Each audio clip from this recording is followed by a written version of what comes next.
अब हमको इस समझ में नहीं आता है कि सरकार रजिस्ट्री पे क्यों रोक लगाई।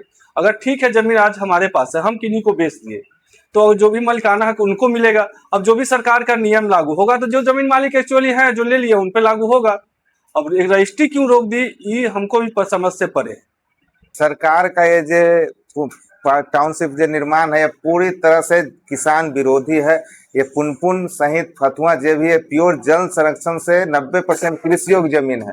इसमें कहीं भी किसी तरह से टाउनशिप बनाने के लिए कहीं से उपयोग नहीं है। प्योर कृषि प्रसिद्ध जमीन है। यहाँ पर लोग यहाँ 90% इसी पर आश्रित है।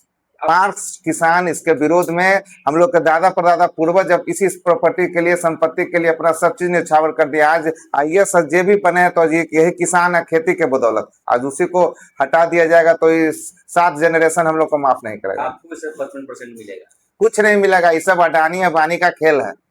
हमारे माननीय पूर्व मुख्यमंत्री नीतीश कुमार जी जब भी फाइल आता था इसको हटा फटा कर सर्टिफिकेट कर देते हैं। बाद में ये लोग हैं माननीय मुख्यमंत्री सम्राट चौधरी जी को क्या दिमाग में आया कि अपना अडानी अंबानी के चक्कर में ही उसी के लेन देन पर अपना चल रहा है। आप ही का सरकार एनडीए की सरकार नहीं है, जन विरोधी है। कुछ सरकार के जो विरोधी नीति है उसको हम विरोध करेंगे। जो हमारे लिए पुनपुन में सरकार बहुत योजना की है उसको गंगा बहाए उसके लिए हम उनका शुक्रगुजार हैं। जनता उनको समर्थन करती है। लेकिन ये प्योर जन विरोधी स्कीम है। ये किसी तरह से किसान के हित में नहीं है न जन हित में है। स्मार्ट गांव होगा।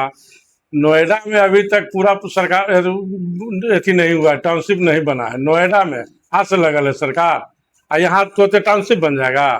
किसान क्या करेगा, कुछ खाएगा।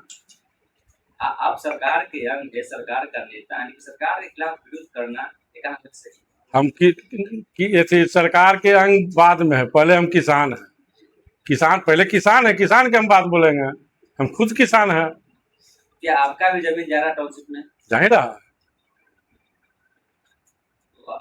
किसान का जो धरती होता है, किसान के एक तरह समझिए कि माँ होती है, और माँ को अगर कोई छीनेगा तो दर्द तो होगा। और सरकार के मतलब जो है टाउनशिप वाला जो प्रोजेक्ट लेके आए वो अच्छा है। उसमें कुछ समस्या है जो किसान के हित में नहीं है। उसको मतलब सरकार को निराकरण करके और उचित मुआवजा या तो जो जमीन 55% जमीन देने की बात कही गई है उसमें कुछ संशोधन करने की आवश्यकता है। और मैं सरकार से भी ये मांग करूंगा कि सरकार इस पे किसानों के हित में कुछ उचित निर्णय ले। तो सरकार का पॉलिसी लाई कि हम पुनपुन को टाउनशिप बनाए, तो पॉलिसी लाई लेकिन उसमें कुछ है। बहुत जगह भी टाउनशिप विकसित हुआ, उसमें 75% किसान को जमीन मिला, कुछ मुआवजा भी मिला, और एक बैग रजिस्ट्री पे जो रोक लगी ना वो निराधार है। अब हमको इस समझ में नहीं आता है कि सरकार रजिस्ट्री पे क्यों रोक लगाई। अगर ठीक है जमीन आज हमारे पास है, हम किन्हीं को बेच दिए तो जो भी मालिकाना हक उनको मिलेगा। अब जो भी सरकार का नियम लागू होगा तो जो जमीन मालिक एक्चुअली है जो ले लिए उन पे लागू होगा। अब रजिस्ट्री क्यों रोक दी ये हमको भी समझ से परे है।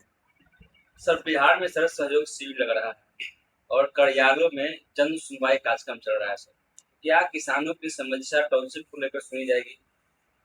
हाँ, उसमें भी अगर जो समस्या आता है तो 30 दिन उसका निराकरण होगा।